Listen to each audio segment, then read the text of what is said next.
আসসালামু আলাইকুম, আশা করি সবাই ভালো আছেন। তো এই শীতের মধ্যে যদি আপনাদেরকে এভাবে পানি দিয়ে স্প্রে করে দেওয়া হয় তাহলে আপনাদের অনুভূতিটা কেমন হবে।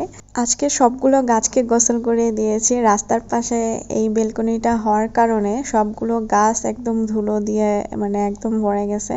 তো আমার বেগুন গাছে কলি চলে আসছে, মাশাআল্লাহ আজকালের মধ্যে ফুল ফুটে যাবে। এই বারান্দায় ইচ্ছে আছে যে অনেক গাছ লাগাবো, কিন্তু আসলে বুশার বাবা সময় পাচ্ছে না, কারণ গাছ নিয়ে আসাও হচ্ছে না, আর গাছ লাগানোর জন্য যে পাত্র লাগবে সেটাও আনা হচ্ছে না। তো মাটিও রেডি করা আছে, ওই বস্তাগুলোর মধ্যে মাটি সার সবকিছুই আছে, কিন্তু আসলে গাছ নিয়ে আসা হচ্ছে না।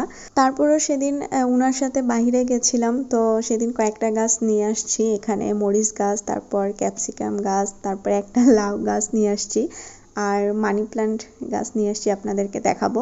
তো এই যে ক্যাপসিকাম গাছ, এখানে একটা ক্যাপসিকামটা গাছেই ছিল, ছোট ছিল, তো বাসায় নিয়ে আসার পর একটু বড় হয়েছে। আর এই যে লাউ গাছটা বড় হচ্ছে, তো এটা এখানে রাখবো না, কারণ এই গাছটা এখানে হবে না, বড় জায়গায় লাগাতে হবে।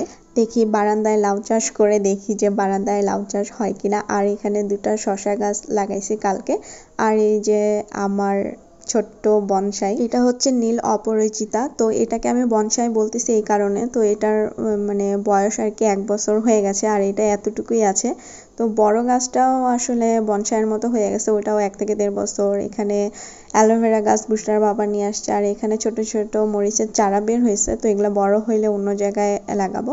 আর এটা হচ্ছে কয়েন প্লান্ট, তো এটা এত সুন্দর ছিল, পুরো টপটা ভরা ছিল। তো দেখার সাথে সাথে আমি এটা নিয়ে আসছি। তো আমি জানতাম না যে এটাতে বেশি পানি দিতে হয়, পানি দিচ্ছিলাম না দেখে সব পাতাগুলো মরে গেছে।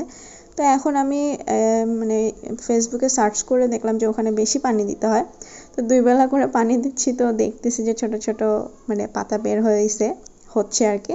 তো এখানে মরিচ গাছটা আমি সেদিন কাটিং করে দিছি, তো কুশি বের হচ্ছে, নতুন নতুন ফুল আসতেছে। আর বুশরার বাবা ওখানে একটা লেবু গাছ নিয়ে আসছে, তো সেটা থেকেও কুশি বের হচ্ছে। আর এখানে আমি কয়েকটা সরিষা ছিটিয়ে দিছিলাম, তো সেখান থেকে গাছ বের হয়েছে।